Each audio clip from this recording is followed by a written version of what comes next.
퇴근길 지하철에서 시민을 향해 무차별 공격을 하는 남자. 이내 지하철은 피바다로 바뀌고 시민들은 서로를 물어뜯기 시작합니다. 과연 무슨 일이 있었던 걸까요?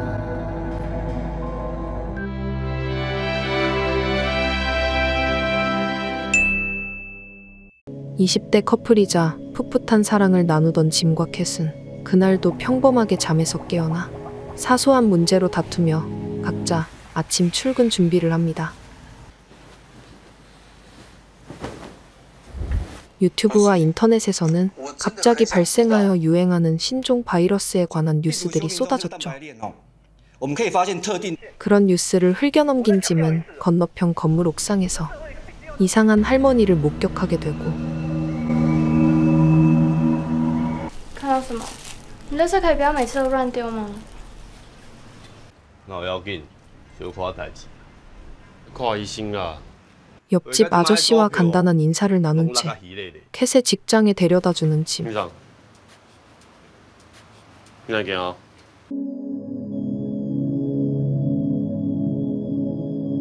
하지만 가는 길은 평소랑 뭔가 달랐습니다.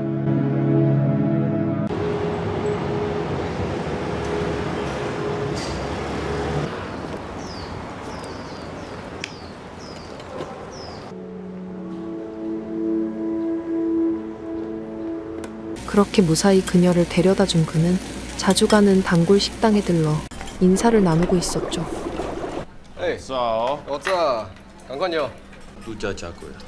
그때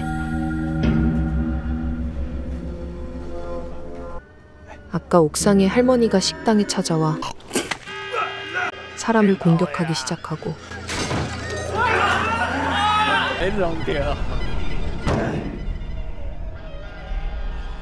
거리는 아수라장으로 변해버립니다. 집에 돌아온 그는 이 상황이 도무지 믿기지가 않았습니다. 캣에게 전화를 걸어보지만 전화를 받지 않았죠.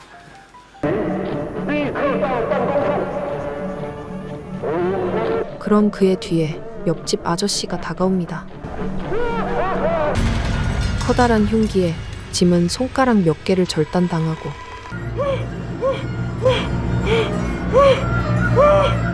미친 듯이 밖으로 도망쳤죠.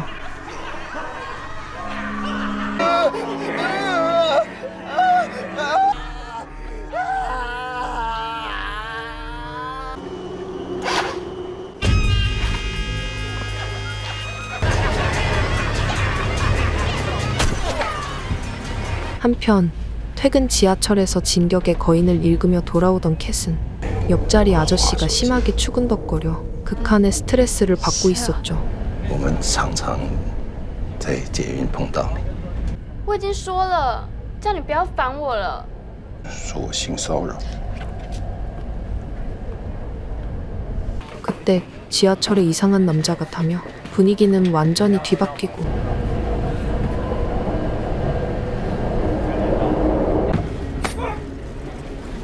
주머니에서 칼을 꺼낸 남자는 시민들을 향해 휘두르기 시작하고,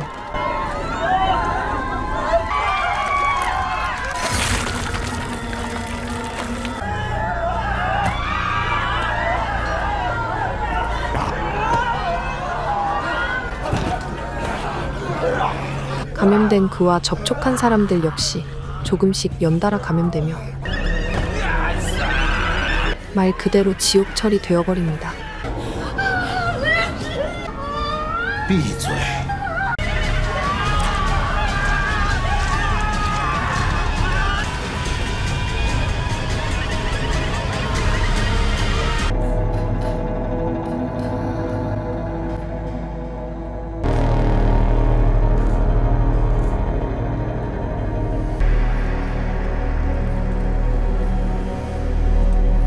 캣은 눈을 심하게 다친 여자를 부축하고, 我们离出口只剩几步，我们出去。 지상으로 나가 병원을 찾아가려 했죠. 我找到你了。 하지만 그녀의 뒤를 좀비가 된 변태 아저씨가 쫓아오고 있었습니다.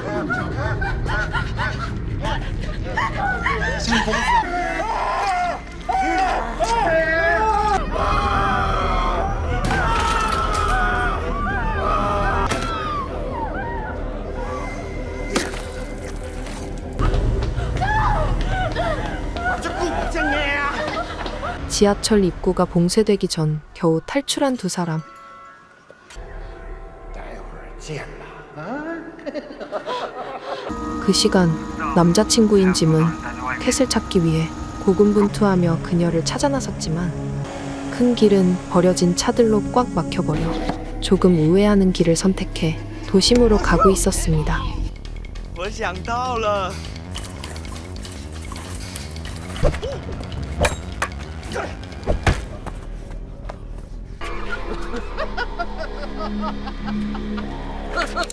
가까스로 인근의 병원에 도착한 캣. 他受伤了。 다친 사람을 치료센터로 보내고 사람들이 모인 접수실에서 국가 재난 방송이 시작되었죠. 小心！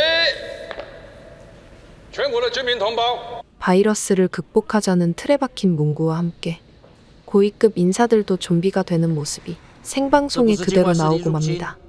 虽然还没有相关证据显示新型病毒是造成当前状况的，我们目前所面对的是一种高传染力的病毒。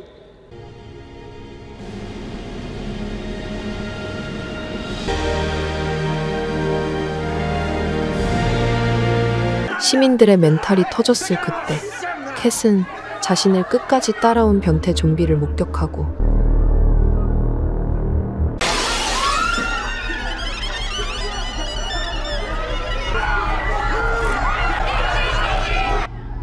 오직 그녀만을 찾아다니는 집요한 변태 좀비. 你那个正妹朋友呢？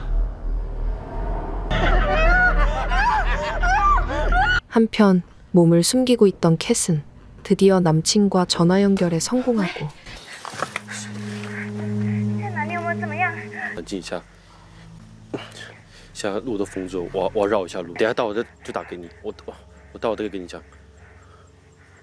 头好晕哦，我真的很爱你。我也爱你。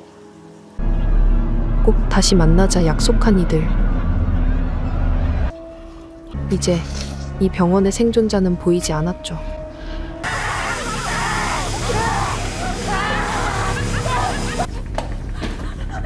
캣은 홀로 끝층까지 올라가 도망치지만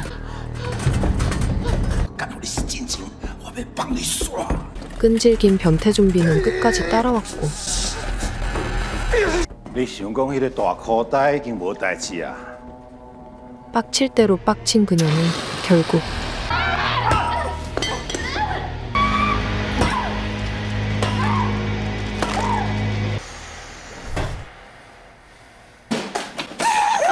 변태 좀비의 머리를 아작내는 소리에 한 연구원이 모습을 드러냅니다.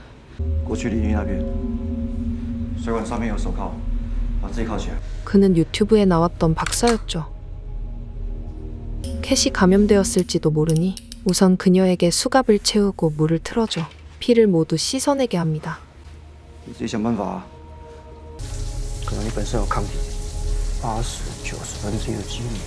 转过去吗？ 그는 그녀에게 한 가지 실험을 더한 뒤 몇 분의 시간이 지나도 그대로라면 그녀와 함께 옥상에 헬기를 타러 가자고 말했죠. 只要你没有出现症状，我会带你去屋顶的平气瓶。 잠시 후 그녀는 감염되지 않았고 헬기 도착 문자를 받은 연구원은 그녀와 함께 이곳을 탈출하려 합니다.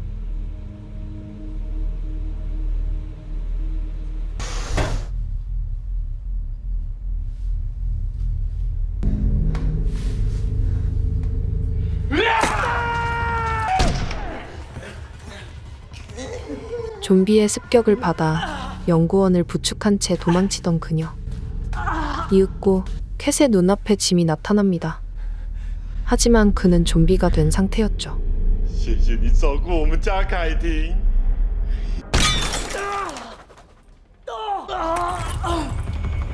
짐이 연구원을 죽이는 사이 열쇠를 빼서 옥상문 뒤로 숨는데 성공한 그녀.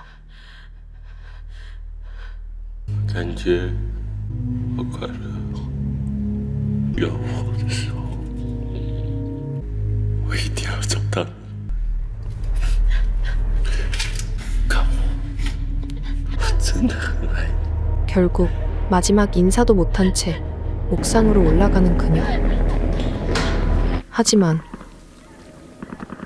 군인이 쏜 총에 맞아 목숨을 잃는 그녀의 비명 뒤로 쓸쓸하게 죽어가는 쥐의 모습을 보이며 영화는 끝이 납니다.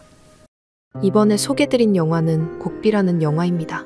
대만에서 재작년에 개봉한 이번 영화는 상당히 잔인하고 수위가 높은 걸로 유명하죠.